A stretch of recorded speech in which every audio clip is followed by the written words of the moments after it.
Hello, my name is Ross E F Lombardi, and although I try and do art, my first passion is writing. But no one wants to read books nowadays, especially from unknown writers. So I'm going to try something new. Even though my performance skills are terrible, I'm going to try reading a chapter at a time of a book I've written. Well, a novelette really. And if each chapter gets enough hits, then I'll do the second chapter and so on. And if it doesn't get enough hits, then I'll just simply stop doing it. I'm terrible at reading out, but you don't get better at anything by not doing it. So bear with me as I attempt to do this. The book is called Sin Eater, spelled Sineater, and it's a fantasy novel. And I'm going to start with chapter 1, then see how it goes. Sin Eater, Chapter 1, Fallen Cherib. Ouch. Okay, thought Ratstar, so that's what solid feels like. Its first thought was quickly followed with, so, that's what smell is like.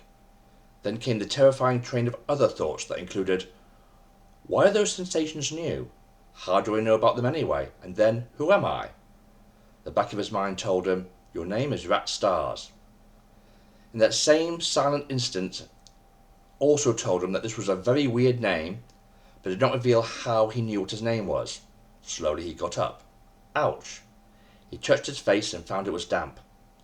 He looked at his finger and saw blood. Not a large amount, just scrapes worth.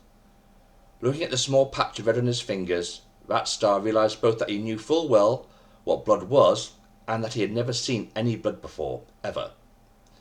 Looking around, he noticed he was short, which logically meant that he was used to being much taller than this. He felt his skin and was surprised to find it was smooth. He wondered where his beard was. He said out loud. In surprise at the sound, he said it again, this time much louder. Testing, testing, 1, 2, 3. It would also seem that he no longer had a booming, deeply resonant voice. Instead, he had a soft, almost squeaky voice. A mild horror and fascination washed over him.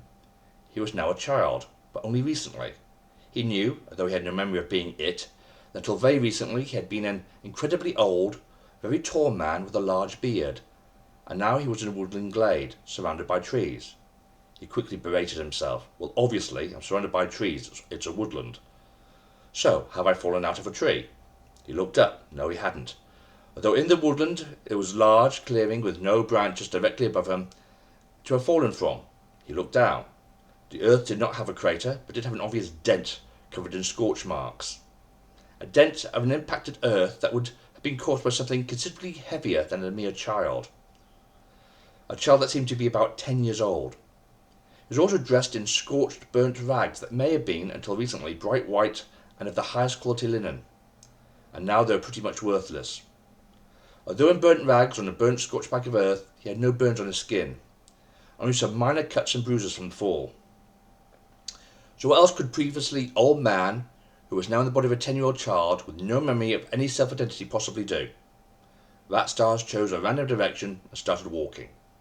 The day was pleasant, warm and sunny, but not too hot.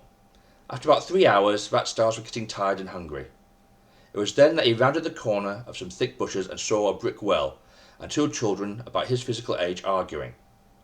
They both had pale freckled skin and bright shocks of shoulder-length red hair.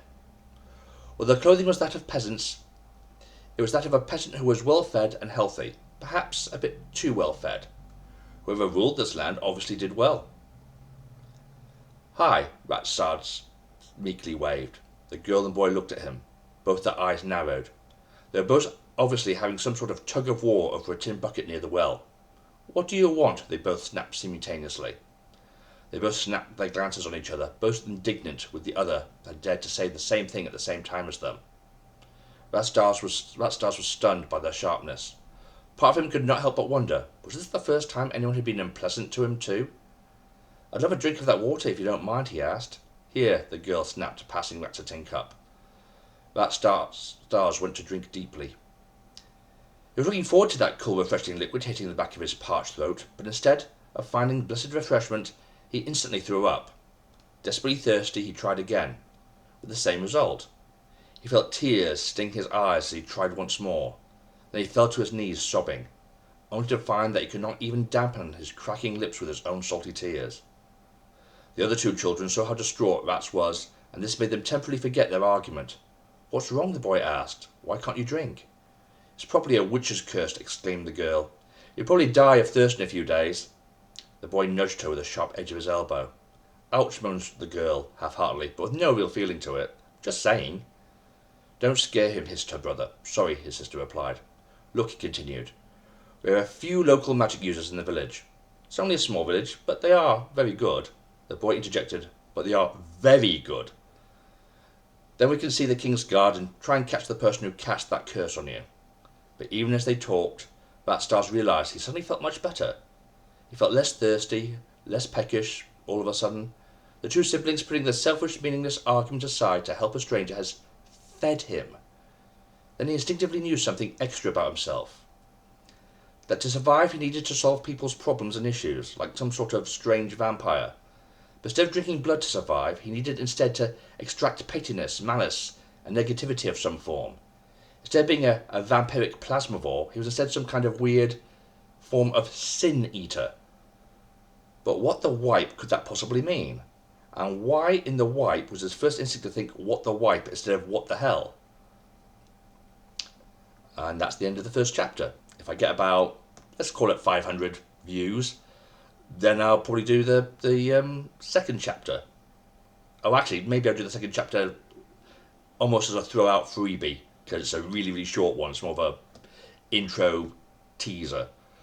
So I'll post this, see what people think, and people want more, I'll do more.